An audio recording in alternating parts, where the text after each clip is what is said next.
Good morning friends. जैसे कि मैंने पिछले एक वीडियो में बताया था कि हम एक एपिसोड शुरू करने जा रहे हैं। एपिसोड जो कि प्रोडक्ट ट्रेनिंग के ऊपर रहेंगे। कि हम जानते हैं बहुत सारे लोगों के पास आजकल पर्याप्त प्रोडक्ट के बारे में डिटेल में ज्ञान नहीं है, क्योंकि डीएक्सएन एक ज्ञान का भंडार है। पूरा अगर नॉलेज हम इकट्ठा करने बैठेंगे तो पूरी तरह से नॉलेज लेने के लिए किसी को 10 साल भी लग सकता है। इतना डिटेल में नॉलेज डीएक्सएन प्रोडक्ट के अंदर है। यस, बट 10 साल आपको लगाने की जरूरत नहीं है। 10 साल हमारा ऑलरेडी इसके अंदर गया हुआ है।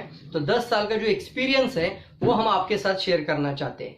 तो आपको इस सिर्फ वीडियो चैनल के साथ कंटिन्यू बरकरार रहना है, रेगुलरली वीडियो देखते रहना है और पूरी की पूरी नॉलेज डिटेल हम इस वीडियो के माध्यम से लेकर आएंगे। हम चाहते हैं कि आप लोगों को इस तरह का नॉलेज दिया जाए कि आप किसी भी डॉक्टर के भी सामने बैठेंगे तो भी उसको डीएक्सएन के बारे में डिटेल में बिना हिचकिचाहट से पूरे कॉन्फिडेंस के साथ पूरी बात कर सकते हैं। तो आज का जो हम सेशन ले रहे हैं वो बेसिकली हम बात करेंगे इसके ऊपर कि डीएक्सएन प्रोडक्ट है जो कि गैनोडर्मा जिसे हम बात करते हैं, स्पाइरुलिना हम बात करते हैं, वर्जिन कोकोनट ऑयल हम बात करते हैं। तो ये जो प्रोडक्ट है वो किसी रोग विशेष पे नहीं है। ये सबसे पहले है किंग ऑफ एडॉप्टेजन। किंग ऑफ एडॉप्टेजन मतलब क्या है कि ये पूरी तरह से सुरक्षित है। ये छोटा बच्चा खा सकता है, प्रेग्नेंट लेडी खा सकती है, एनी एज, किसी भी एज का पर्सन हो वो इसको सेवन कर सकता है। इसको बोलते हैं किंग ऑफ एडॉप्टेशन। मतलब क्या है कि सबसे पहले ये नॉन टॉक्सिक है, ये बिन विषारी है। दूसरा इसका मेन पार्ट है ये किसी एक रोग विशेष पे काम नहीं करता या किसी अंग विशेष नहीं है, पर्टिकुलर किसी पार्ट के लिए नहीं है, कोई बीमारी के लिए डायरेक्टली नहीं है, बल्कि पूरे शरीर के लिए ये काम करेगा। हमारे शरीर में जाके कोशिकाओं के ऊपर, सेल्स के ऊपर हमारे काम करता है। तो इसको बोलते हैं सेल स्पेसिफिक। तो सबसे पहले था टॉक्सिन से मुक्त है, नॉन टॉक्सिक है। दूसरा था सेल स्पेसिफिक है, कोशिकाओं पे काम करेगा। और तीसरा जो एडॉप्टेशन की कैटेगरी में आता है उसको बोलते हैं हम कि ओवरऑल बॉडी नॉर्मलाइजेशन इफेक्ट। मतलब क्या है, अगर हम इसको सेवन करते रहेंगे तो किसी एक शरीर के एक पार्ट के हिस्से पर नहीं काम करते हुए पूरे शरीर पे काम करने वाला प्रोडक्ट, उसको बोलते हैं ओवरऑल बॉडी नॉर्मलाइजेशन। बल्कि हमने किसी एक स्वास्थ्य की समस्याओं के लिए अपने प्रोडक्ट लेना शुरू कर दिया लेकिन फायदा पूरे शरीर के लिए होता है, इसको बोलते हैं नॉर्मलाइजेशन। जहां पे अगर आपने लिया होगा किसी एक बीमारी के लिए लेकिन फायदा पूरे शरीर का होगा। तो ये एक बहुत अच्छा प्रॉपर्टी इसको बोला जाता है और इस प्रॉपर्टी को बोला जाता है एडॉप्टोजेनिक प्रॉपर्टी। एडॉप्टेजन एक ऐसी चीज जो डॉक्टर हेंसले ने हमें बताया है कि एक ऐसी चीज जो खाने के लिए टॉक्सिक ना हो, यानी ज्यादा भी खाए तो भी नुकसान नहीं होना चाहिए। एक ऐसी चीज जिसका किसी एक प्रॉब्लम या किसी एक पर्टिकुलर रोग के ऊपर इस्तेमाल ना हो। और तीसरा एक ऐसी चीज जो जाके पूरे शरीर के लिए काम कर सके, पूरे बॉडी नॉर्मलाइजेशन पे काम कर सकते हैं। तो इसको बोलते हैं एडॉप्टेजेनिक प्रॉपर्टी। और गैनोडर्मा अगर हम बात करें जो हमारा कोर प्रोडक्ट है डीएक्सएन का, गैनोडर्मा लूसिडम। तो गैनोडर्मा की अगर हम बात करें तो ये किंग ऑफ एडॉप्टेजन है।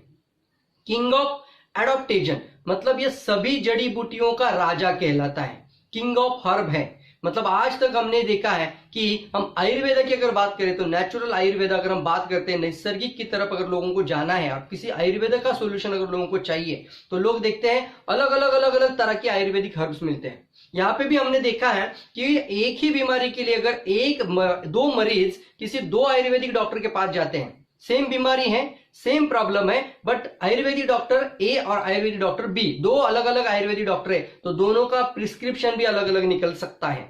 दोनों का प्रिस्क्रिप्शन भी अलग होता है।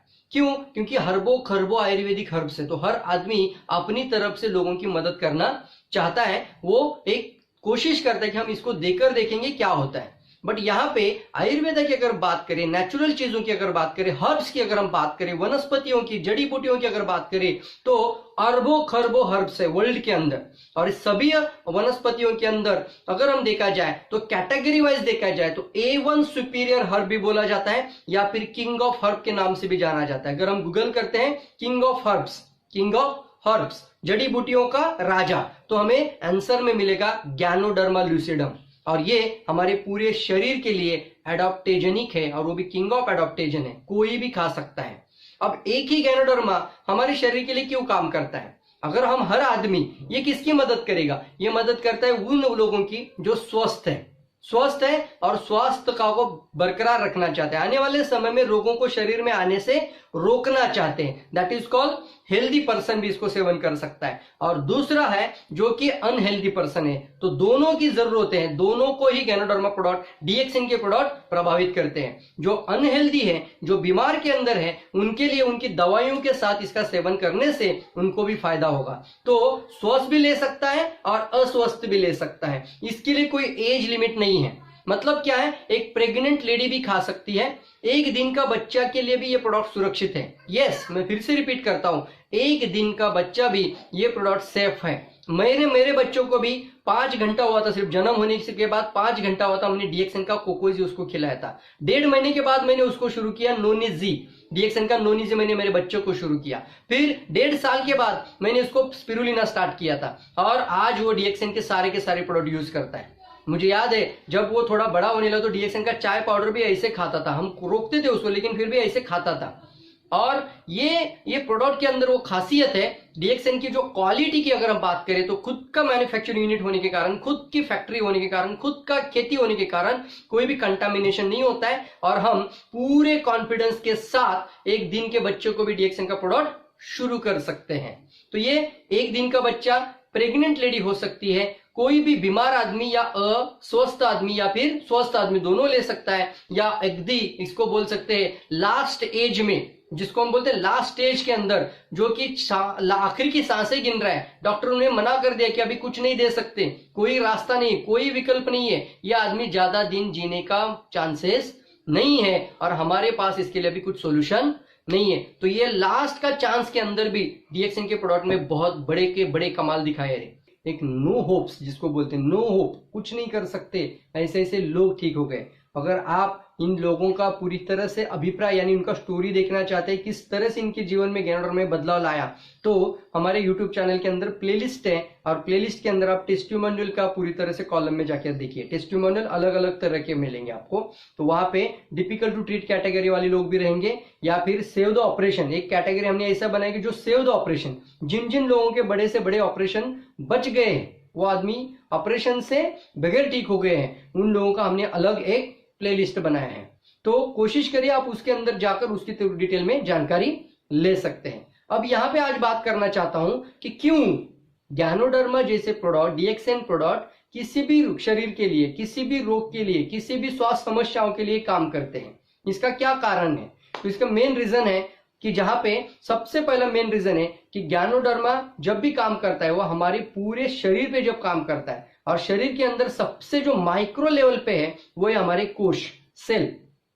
बहुत सारे लोगों के सवाल आते हैं कि सर सभी बीमारी के लिए एक ही प्रोडक्ट कैसे काम करेगा, हर प्रॉब्लम के लिए एक ही प्रोडक्ट कैसे है, कोई भी स्वास्थ्य समस्या हो एक ही प्रोडक्ट कैसे काम करेगा? तो इसका आज यहाँ पे आपको रीजन देना चाहता हूं कि गैनोडर्मा किसी भी रोग को ठीक करता नहीं है, गैनोडर्मा शरीर का इलाज करता है और शरीर बीमारी को ठीक करने की कोशिश करता है। फिर से रिपीट करता हूं, गैनोडर्मा हमारा शरीर का इलाज करता है और हमारा शरीर उन बीमारियों से लड़ने में सक्षम बन जाता है और वो बीमारी को शरीर से बाहर निकाल के फेंक देता है।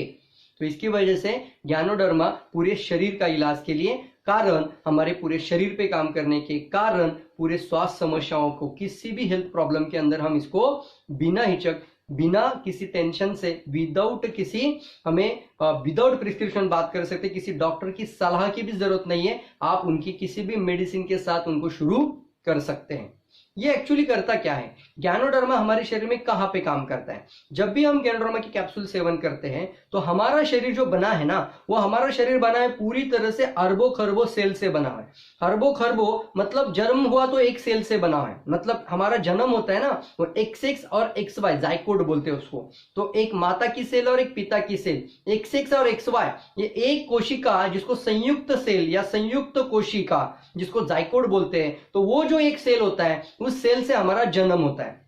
तो एक सेल से हमारी शुरुआत होती है, एक सिंगल सेल से, फिर उस सेल का विभाजन होता है, डिविजन होता है, और उससे 2 बन जाती है, 2 से फिर 4 होती है, 4 से 8 बन जाती है। तो इस तरह से और अरबों बहुत सारे सेल बाजू में होकर एक समुदाय बनता है, उसको बोलते हैं टिश्यूज बनते हैं, यानी एक मांसल गोला रहता है। तो माँ के घर में हम देखते हैं ना, जब भी हम सोनोग्राफी करते हैं तो दूसरे तीसरे चौथे महीने में मांसल गोला दिखना शुरू हो जाता है। तो इसका मतलब होता है वो टिश्यूज होते हैं। तो बहुत सारी सेल इकट्ठा होकर समुदाय यानी टिश्यूज बनते हैं। फिर क्या होता है, और टिश्यूज फिर डिवीजन होके और डिवीजन कि और बहुत सारी के सेल के समुदाय से, कोशिकाओं के समुदाय से ऑर्गन बनना शुरू हो जाता है, यानी अवयव बनते हैं। अलग अलग तरह के अवयव हमारे शरीर में मां के पेट में बनना शुरू होते हैं गर्भ में। तो उस समय पे हम एक सिचुएशन बोलते हैं कि सभी ऑर्गन को एक जगह पे लेकर आना, यानी एक सिस्टम बोला जाता है। तो सबसे पहले एक सेल होता है, एक सेल से बनता है सेल का समुदाय यानी टिश्यूज,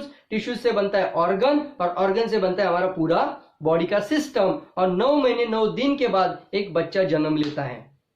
तो पूरा शरीर बना किस चीज से है? कोशिकाओं से बना है, सेल से बना है। अब जब पूरा शरीर के अंदर सेल ही सेल है, तो अगर हम माइक्रो लेवल पे हमारे शरीर के अंदर जाकर देखें, माइक्रो लेवल मतलब माइक्रोस्कोपिक लेवल, जहां पे हम माइक्रोस्कोप से हार्ट को देखेंगे, हम माइक्रोस्कोप से हमारी किडनी को देखेंगे, माइक्रोस्कोप से स्किन को देखेंगे, तो सभी अंग के अंदर माइक्रोस्कोपिक लेवल पे देखने के बाद मिलेगा सिर्फ सेल, कोशिका, और हमें जिसे हम पेशी बोलते हैं, सेल्स मिलते हैं, कोशिकाएं मिलते हैं। तो इस तरह से बताया जाता है, एक साइंस भी इसको प्रूवन बोल चुका है कि अगर सेल हेल्दी है तो बॉडी हेल्दी रहेगा, अगर सेल अनहेल्दी है तो हमारा बॉडी अनहेल्दी रहेगा, अगर सेल एक्टिव है तो हमारा बॉडी एक्टिव रहेगा, और अगर सेल डेड होना शुरू हो जाए तो हमारा जन्म और मृत्यु का प्रश्न सवाल खड़ा हो जाता है। तो इस तरह से हम बात करते हैं कि सेल ही हमारी मेन की बेसिक यूनिट है, हमारी बॉडी की जो नींव है, हमारा बॉडी का जो मूलभूत आधार है वो है कोशिकाएं। और हमारा मकसद होना चाहिए कि हम कैसे भी करके इन कोशिकाओं को स्वस्थ रखें। तो ज्ञानोडर्मा जाके काम क्या करता है? ज्ञानोडर्मा काम करता है उन कोशिकाओं के ऊपर जो अस्वस्थ हैं, उन कोशिकाओं जो अकार्यक्षम है, इनएक्टिव है, कमजोर है, वो ऑप्टिमम लेवल पे अपना काम करने में सक्षम नहीं है, उन्हें हम बोलते हैं एबनॉर्मल सेल, उन्हें हम बोलते हैं एबनॉर्मल सेल। तो उन एबनॉर्मल सेल पे जाके डीएक्सएन का, ज्ञानोडर्मा या डीएक्सएन के जो प्रोडक्ट है, सभी उत्पाद है, वो जाके सेल लेवल पे काम करते हैं। तो सबसे पहले ज्ञानोडर्मा रोग पे नहीं काम करता है, ज्ञानोडर्मा सेल पे काम करता है। और सेल कहां पे है? पूरे शरीर के अंदर है। तो जब जाके सेल में वो पेनिट्रेट हो जाएगा, इसमें भी एक चीज है, ज्ञानोडर्मा के अंदर यूनिवर्सल परमिएबिलिटी है। जब भी हम कोई दवाइयां लेते हैं वो होती है सिलेक्टिव परमिएबिलिटी के अंदर। सिलेक्टिव का मतलब क्या है? मान लो मैंने एक पेन किलर लिया, राइट, मैंने निसिप ले लिया, निमुसुलाइड खा लिया, तो निमुसुलाइड खाने से मेरा जहां पे पेन होता है उन कोशिकाओं में जाके वो काम करेगा, निमुसुलाइड जाके वो पेन थ्रेशोल्ड को कम करेगा या फिर पेन रिलीफ कर देगा, राइट, तो उन कोशिकाओं पे काम करेगा, उसको बोलते हैं सिलेक्टिव है। बट वही निमुसुलाइड अगर किडनी में चला जाता है तो किडनी को डैमेज करने की संभावना अधिक है। तो एक जगह पे फायदा दे रहा है तो दूसरे जगह पे जाके नुकसान दे रहा है, राइट। इसको हम बोलते हैं कि जब भी कोई दवाई हम खाते हैं और अगर किसी सिम्टम के लिए लिखी होती है उसको बोलते हैं सिलेक्टिव परमिएबिलिटी, मतलब कुछ ही कोशिकाओं के लिए उसका जरूरत है, बाकी कोशिकाओं के लिए वो डैमेज भी कर सकता है, उसकी जरूरत बाकी कोशिकाओं के लिए नहीं है, उसको बोलते हैं सिलेक्टिव परमिएबिलिटी, सिलेक्टिव है। बट ज्ञानोडर्मा क्या है? ज्ञानोडर्मा यूनिवर्सल परमिएबिलिटी के अंदर आता है। यूनिवर्सल मतलब सभी कोश के अंदर वो नीड है, सभी कोश को अंदर पेनिट्रेट करेगा, सभी कोश में जाने की क्षमता। परमिएबिलिटी मतलब अंदर जाना और इसका स्वीकार करना, तो यूनिवर्सल है। यूनिवर्सल मतलब सर से लेके पांव तक, हमारे बालों के नीचे जो सेल है, इसे नाखून के यहां तक जितने भी सेल हैं, उन सभी सेल में जाने की अद्वितीय क्षमता ज्ञानोडर्मा के अंदर है, क्योंकि ये फूड है, ये कोई दवा नहीं है। अब काम क्या करता है? जब यह सेल में जाता है, किसी भी सेल में जाता है, तो सबसे पहले उन सेल की अंदर जाके हमें 5 काम करता है, 5 कर्म होते हैं। उसमें सबसे पहला है स्कैनिंग होता है, मतलब जो सेल बीमार पड़ी हुई है, जो सेल अस्वस्थ है, जो सेल टॉक्सिक बनी हुई है, जो सेल बीमार या फिर अस्वस्थ है, उन सेल में जाके जब ज्ञानोडर्मा पेनिट्रेट होता है उसको एबनॉर्मल या इनएक्टिव सेल बोलते हैं। उन सेल में जब ज्ञानोडर्मा प्रवेश करता है तो वहां से जमी हुई सारी गंदगी या टॉक्सिन को पकड़ता है और शरीर से बाहर निकालने में मदद करता है। तो सबसे पहले स्कैनिंग करता है, इसको बोलते हैं scan our body natural way, हमारे शरीर को नैसर्गिक स्कैनिंग करता है ज्ञानोडर्मा। और फिर वो सेल में से जो टॉक्सिक होते हैं, जो शरीर को जरूरत नहीं है, जिस कारण से बीमार बन चुका है, जिस कारण से रोग बनने की संभावना आ चुकी है, वो सेल डैमेज हो चुका है, उन सेल में से टॉक्सिनों को शरीर से बाहर निकालता है। जब टॉक्सिन जब सेल से निकलना शुरू हो जाते तो सेल क्या होते हैं? क्लीन होने शुरू हो जाते हैं, कोशिकाएं क्लीन हो जाती है, तो जो एबनॉर्मल सेल था वो नॉर्मल होने लगता है। तो इसका काम हमारा ज्ञानोडर्मा का जो फल का हिस्सा है, इसको हम बोलते हैं फ्रूट बॉडी पोर्शन, वो है आरजी कैप्सूल, जब आरजी कैप्सूल शरीर में जाता है तो डिटॉक्सिफिकेशन का काम करता है, और जब जीएल कैप्सूल शरीर के अंदर जाता है, जीएल यानी root of the ganoderma, root body of the ganoderma, इसको कैसे बताया जाता है, इसके लिए आपको यह मालूम होना चाहिए, फ्रूट और रूट मशरूम के लिए नहीं होता है। उसका मतलब क्या है, जो गैनोडर्मा 20 से 30 दिन के अंदर उगाया जाता है, 20 से 30 दिन के अंदर, 20 to 30 डेज के अंदर, जिसको बेबी गैनोडर्मा हम बोल सकते हैं, जिसका कलर भी लाल नहीं होता है, तो वो गैनोडर्मा को काट दिया जाता है और उससे बनाया जाता है माइक्रो पाउडरेशन के साथ जीएल कैप्सूल। फिर 90 to 100 डेज के अंदर जो गैनोडर्मा उगाया जाता है वो पूरी तरह से लाल हो जाता है, इसको बोलते हैं रेड ऋषि, रेड ऋषि, पूरा लाल मशरूम बन जाता है। तो जब ये 100 डेज का हो जाता है या 90 डेज की पार कर देता है, तो उसके बाद उसको काट दिया जाता है और उसको माइक्रो पाउडर क्रश करके माइक्रो पाउडरेशन में पूरी तरह से टेक्नोलॉजी प्रोसेस के साथ इसको लाया जाता है आरजी कैप्सूल के अंदर। तो RG is good for detoxification और GL is good for balancing. Balancing मतलब क्या है, जीएल जो है ना, बेबी गैनोडर्मा, जो 20 दिन का गैनोडर्मा है, 30 दिन का गैनोडर्मा है, उसके अंदर सबसे ज्यादा ऑक्सीजन खींचने की पावर होती है, सबसे ज्यादा ऑक्सीजन खींचने की पावर बेबी गैनोडर्मा के अंदर होती है।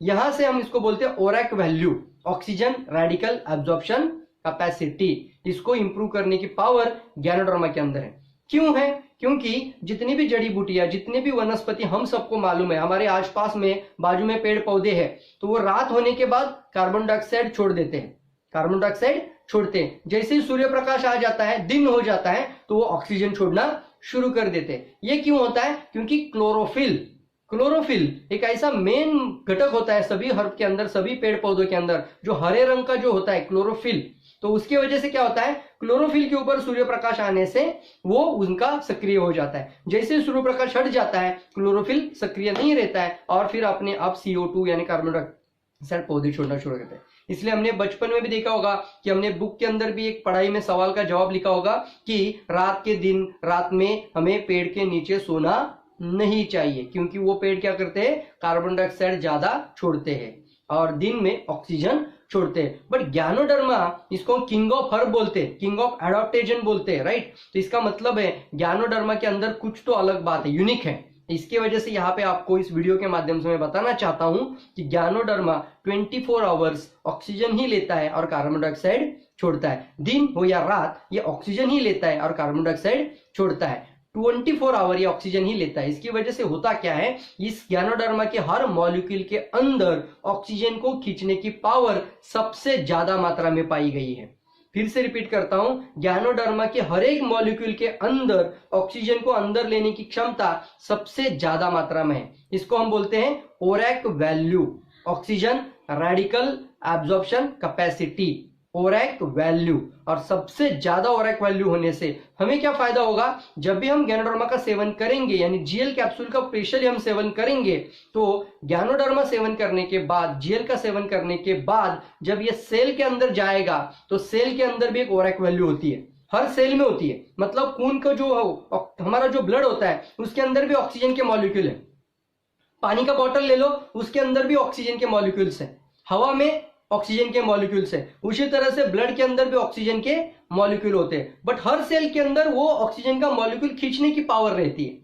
अब जब गैनोडर्मा वो सेल लेती है, तो वो सेल की ऑक्सीजन ग्रहण करने की, मतलब ऑक्सीजन अवशोषित करने की क्षमता सबसे ज्यादा रहती है। और जिस सेल की ऑक्सीजन लेने की क्षमता अच्छी रहती है, ओरैक वैल्यू अच्छी रहती है, वो सेल हेल्दी बनना शुरू हो जाती है। वो सेल एबनॉर्मल थी या इनएक्टिव थी या डेड होने की कगार पे थी, वो सेल फिर से नॉर्मल बनना शुरू हो जाती है। और जिसकी वजह से एक बाजू में टॉक्सिनों को निकालते हैं, गैनोडर्मा का आरजी कैप्सूल यानी गंदगी को साफ कर देता है, टॉक्सिनों को सेल से बाहर निकाल देता है, और दूसरी बाजू में सेल में ऑक्सीजन की मात्रा को भारी मात्रा में बढ़ाने के कारण, ओरैक वैल्यू बढ़ने के कारण ऑक्सीजन प्राणवायु हमारा हीलर होता है।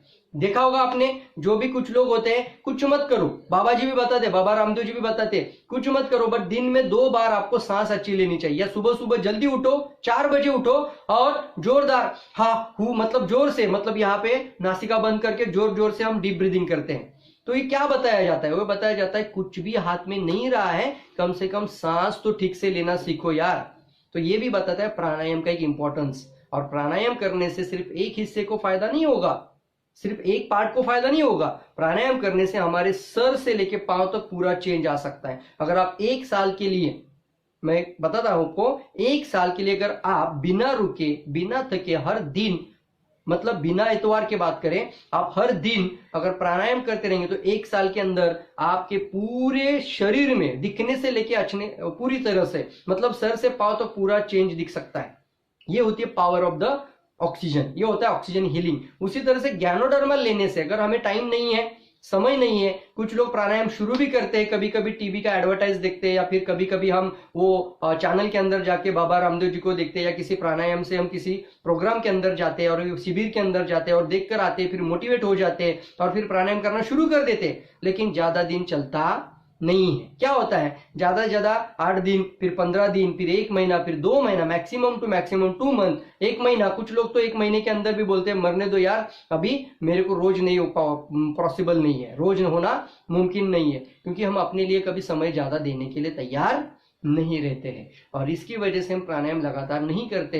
लेकिन अगर लगातार ज्ञानोडर्मा का सेवन करोगे तो उन ब्लड में से ऑक्सीजन लेने की क्षमता सेल की बढ़ जाती है, और जिसके कारण हम यहां से डीप ब्रीदिंग करते थे, लेकिन अभी ब्लड का ऑक्सीजन, ब्लड में से जो ऑक्सीजन के मॉलिक्यूल है वो ज्यादा भारी मात्रा में अगर सेल के अंदर जाना शुरू हो जाए तो वो सेल हेल्दी होती है। और वो जो सेल हेल्दी हो जाती है, एक कोशिका अगर हेल्दी हो जाती है तो एक कोशिका के कारण हमारा पेशियों का समूह, मतलब एक सेल ठीक हो गया तो बाजू के सेल ठीक होने लगी, तो अनेक कोशिकाएं जो इकट्ठा हो जाती है उसको बोलते हैं टिश्यू, तो वो पूरी टिश्यूज ठीक होना शुरू हो जाती है। अगर टिश्यूज ठीक होना शुरू हो जाए तो हमारा ऑर्गन ठीक होना शुरू हो जाता है, कोई भी अवयव ठीक होना शुरू हो जाता है, और जब ऑर्गन ठीक होना शुरू हो जाए तो अपने आप सिस्टम पे असर होता है और पूरा सिस्टम सुचारू हो जाता है, पूरा सिस्टम सक्रिय हो जाता है और सिस्टम फिर से अपना काम करना शुरू कर देता है। और जब सिस्टम अपना काम करना शुरू कर देता है उसको बोलते हैं वेलबींग। इसमें अगर कोई बीमार नहीं है तो आने वाले समय में रोग होने से अपने आप को बचा